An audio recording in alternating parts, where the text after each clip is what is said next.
¿Qué tal amigos y amigas? Lucio Torres, periodista de investigación, periodista de análisis, que no es lo mismo. Vamos a hacer un análisis de la propuesta de reforma agraria del presidente Petro. Después del 7 de agosto hay la esperanza de un verdadero cambio en Colombia. El tema de la reforma agraria, es muy complejo, que lo vamos a resumir en estos minutos, si tú me permite el tiempo. Hagamos un contexto histórico de la reforma agraria. En América Latina, las reformas agrarias más profundas se realizaron en México en 1910, en 1917 con la Revolución Mexicana, introdujo unas transformaciones en la propiedad de la tierra. Pero hoy México está en las mismas condiciones que Colombia.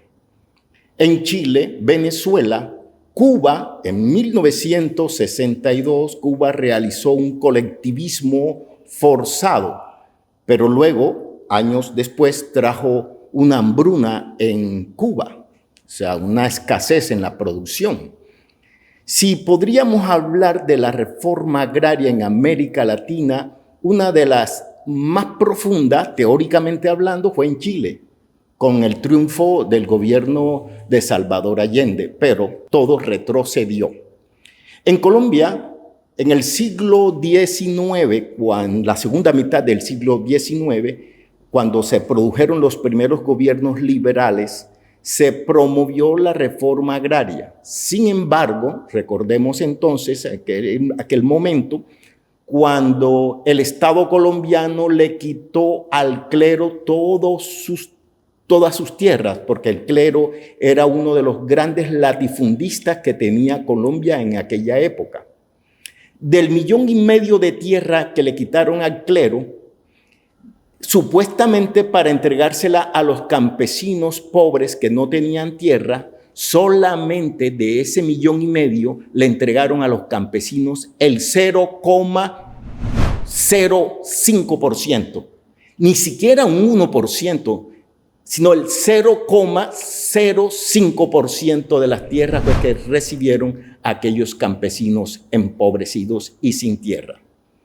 De manera que esa reforma agraria de los gobiernos liberales del siglo XIX quedó en cero pollito.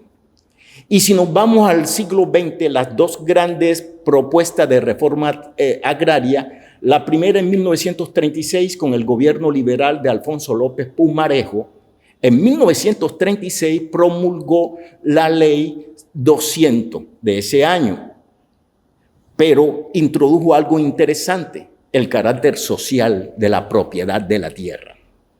Sin embargo, como la revolución en marcha quedó a mitad de camino, la reforma agraria no se consolidó, no se pudo realizar. Más tarde, en otro gobierno del Partido Liberal, y estamos hablando de Carlos Lleras Restrepo, en 1968, introdujo lo que se llamó la reforma agraria de Lleras. Pero esta murió con el Pacto de Chicoral, que posteriormente se consolidó y echó atrás todas las posibilidades de la reforma agraria. Y de ahí salió el INCORA, recuerden ustedes, y otras instituciones agrarias que muy bien sirvieron en aquella época. El IDEMA sirvió también en todos esos aspectos. No podemos decir que todo fue negativo. Pero la propiedad de la tierra se siguió concentrando en pocas manos y fueron tierras que la hicieron improductivas. En los años 70, sobre todo a finales de los años 70, recordemos, en las sabanas de Sucre, Córdoba y Bolívar, el movimiento campesino liderado por la ANUC, en aquella época recuperó muchísimas tierras de fincas improductivas. También cayeron algunas fincas productivas, pero la mayoría eran improductivas. De manera que la ANUC, con el movimiento campesino, logró recuperar miles de hectáreas de tierra donde comenzaron a cultivar y hubo un nivel de productividad y de capacidad económica de la economía campesina. Recordemos los años 70, incluso parte de los años 80. Sin embargo, a finales de los 80, cuando comienza el fenómeno del paramilitarismo, comenzó una contrarreforma violenta donde le fue quitando a los campesinos empobrecidos que tenían esas parcelas, se las fue quitando poco a poco y se las fue entregando a los terratenientes de nuevo cuño que tenían ejércitos privados, y eso era el fenómeno paramilitar en el campo.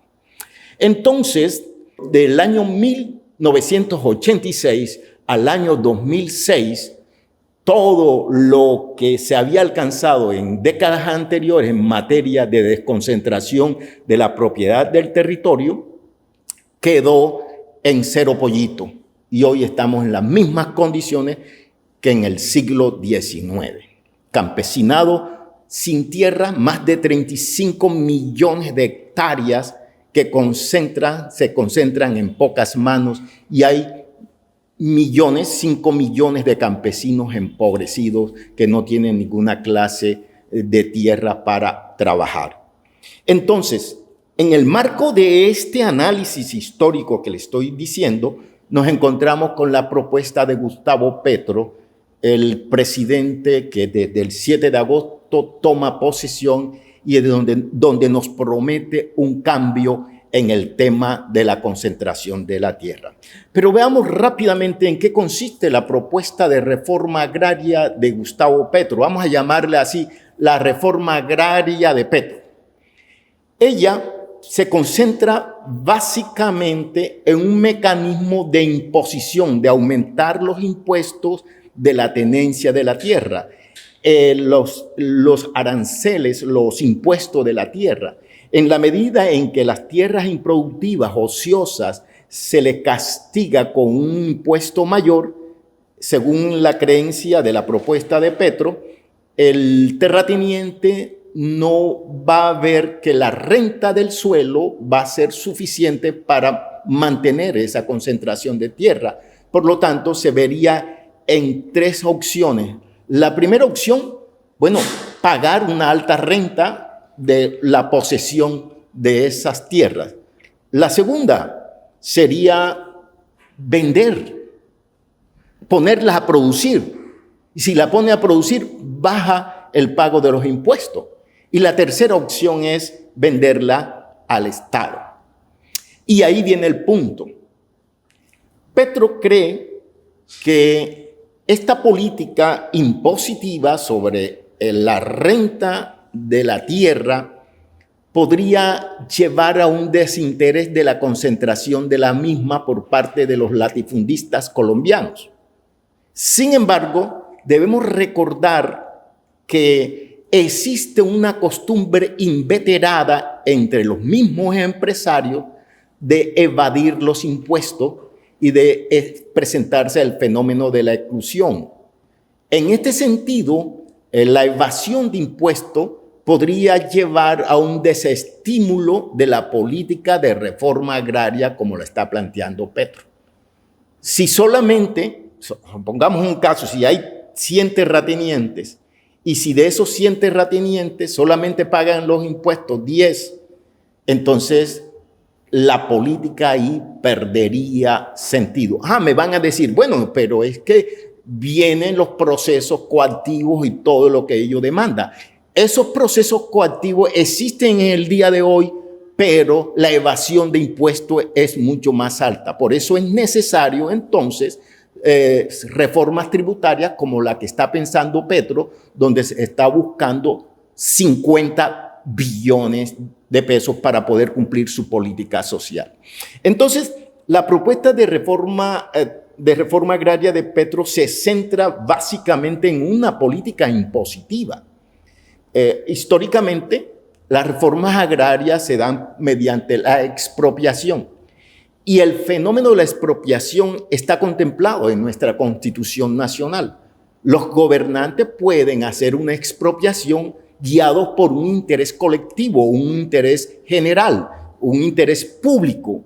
Cuando se presenta esta figura del interés público es cuando entonces el Estado puede expropiar unas tierras. Por ejemplo, si ahí necesitamos esas tierras para la productividad, el Estado puede expropiar esas tierras. Eso es algo constitucional y legal, no es comunista, no es una cuestión de izquierda, no es, si hace parte del libre mercado. Y esto te estoy hablando de una política que en Colombia debió implementarse desde el siglo XIX, por lo menos desde la segunda mitad del siglo XIX, tal y cual como se los expliqué. Ahora bien, ¿qué se necesita? Escuche bien, mi estimado amigo Gustavo Petro, presidente de la República. Escuche bien la propuesta que aquí simplemente se la vamos a sintetizar, pero la podemos desarrollar con ustedes. Esa propuesta de reforma agraria vía impositiva, o sea, vía impuestos, se debe plantear básicamente en este sentido. Vamos a enumerar 4 elementos, de pronto podrían ser 5. El primero es que una reforma agraria tiene que preparar las mentalidades de los campesinos, convertirlos en unos verdaderos empresarios rurales. Número 2, o sea, cambio de mentalidad, ser un campesino emprendedor, no ese campesino que siembra la yuca por una costumbre ancestral, que siembra la uyama. No, hay que transformar la mentalidad, cambiarle el chip al campesino. Número 1, eso, y necesita una alta formación.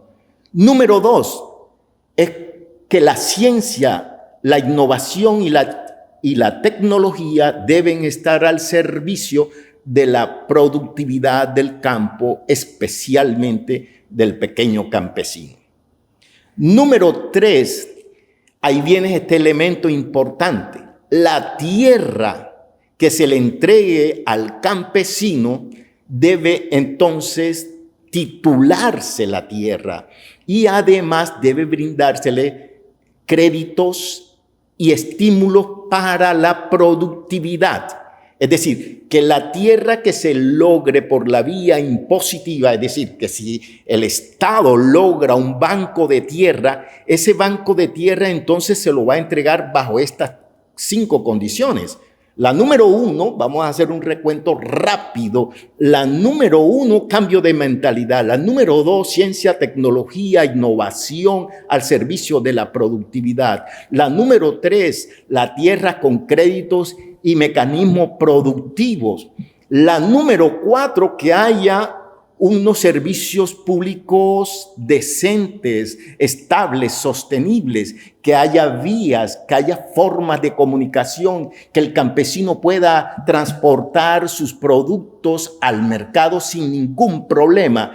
Y la número 4, que es importantísimo también, es acompañar todo el Estado al campesinado en esta productividad. Esos 4 elementos o 5 elementos podríamos tenerlo como complemento a la propuesta de Gustavo Petro de una reforma agraria. El 7 de agosto comienza el cambio. Vamos a apostarle el cambio. Nosotros como analistas, como periodistas, como defensores de los derechos humanos, creemos que debemos aportar algo haciendo un periodismo ciudadano y estamos a la expectativa de lo que pueda suceder a partir del 7 de agosto del año 2022. Los 4 años próximos veremos si todo lo que se está diciendo ahora es una ilusión o un sueño. Como dice Unamuno, los sueños son, pero es importante tener esperanza. Lucio Torres, periodista de investigación, periodista de análisis, que no es lo mismo